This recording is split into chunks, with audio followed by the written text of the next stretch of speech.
5,60,000 piece ইয়াবা পাওয়া যায়, যাহা যথাযথভাবে আমরা জব্দ করি এবং যার কথিত আনুমানিক অবৈধ মূল্য 20 কোটি টাকা। ব্যক্তিদ্বয়ের জিজ্ঞাসাবাদে তারা নিজেদেরকে মায়ানমারের নাগরিক বলে স্বীকার করে। আমরা এই 5,60,000 পিস ইয়াবা বাদেও আমরা গতকাল সন্ধ্যায় বা বিকালের দিকে আমরা আরেকটা ইয়াবার অপারেশন পরিচালনা করি। সেই অপারেশনে আমাদের এই সিপিসি 1 বা টেকনাফ ক্যাম্প সদর ইউনিয়নের বড়ইতলি এলাকা থেকে 40,000 পিস ইয়াবা সহ একজন মাদক কারবারিকে আটক করতে সক্ষম হয়। উক্ত ঘটনায় তারা বালুর ট্রাকে করে এই 40,000 পিস মাদক ক্যারি করছিল। আমরা বালির ট্রাককে আমরা আটক করতে সক্ষম হই। উক্ত ঘটনায় টেকনাফ থানায় ইতিমধ্যে আমরা মামলা দায়ের করেছি এবং আসামিকেও আমরা অলরেডি হস্তান্তর করেছি। এই 10 দিনে আমাদের র্যাপিড অ্যাকশন ব্যাটালিয়ন 15 কর্তৃক বিভিন্ন অভিযানে প্রায় 8 লক্ষ পিস ইয়াবা, 76 কেজি গাঁজা, বিভিন্ন মডেলের 7টি আগ্নেয়াস্ত্র, এছাড়া 77 রাউন্ড গুলি। এছাড়া আমরা দুজন ভিকটিমকে আমরা উদ্ধার করেছি, যাদেরকে অপহরণ করে নিয়ে যাওয়া হচ্ছিল। সেই সাথে আমরা মৃত্যুদণ্ডপ্রাপ্ত, যাবজ্জীবন এবং বিভিন্ন মেয়াদের সাজাপ্রাপ্ত মোট 42 জন আসামিকে গত 10 দিনে আমরা গ্রেফতার করতে সক্ষম হয়েছি। যাদেরকে গ্রেফতার করেছি আমরা সকল গ্রেফতারকৃতদেরকে আমরা প্রচলিত আইন অনুযায়ী আমরা আইনের নিকট সুপর্দ করেছি।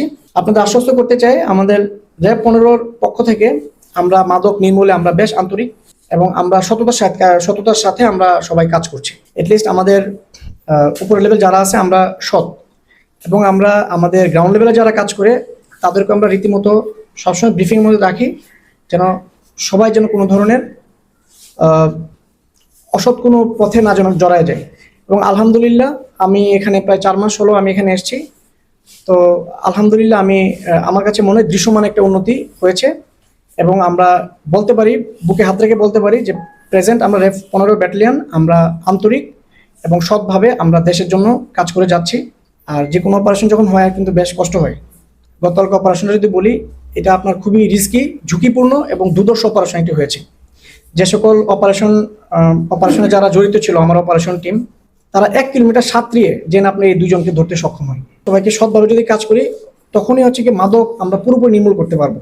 আমি একটু বলে, আপনার সবাই কক্সবাজারের সাংবাদিক মিক্সে আমি জাস্ট একটা মেসেজ আপনাকে দিতে চাই।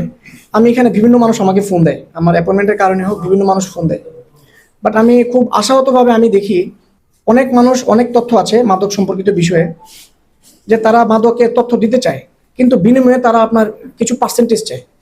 মানে হচ্ছে এই শ্রেণীতে সবাই আপনারা আছেন, আপনার সাংবাদিক থেকে শুরু করে নিচের লেভেল পর্যন্ত অনেকেই আছে। ব্যক্তিগত আমার সাথে কথা হয়েছে, দেশ জুড়ে যে কোনো কেনাকাটায় 10,000 টাকার বেশি অফার, তাই পেমেন্ট মানে বিকাশ।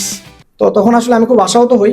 আমি ওনাদেরকে যারাই ফোন দিয়ে যাদের সাথে কথা হয়েছে আমি বলছি যে ভাই, মাদকের যে কোনো তথ্য আমি ধরে নিই একজন সুনাগরিকের দায়িত্ব এবং কর্তব্য হচ্ছে এই যে মাদক বা এই যে মরণ নেশা, এই মাদককে আমাদের সমাজ থেকে মূলোৎপাটন করা।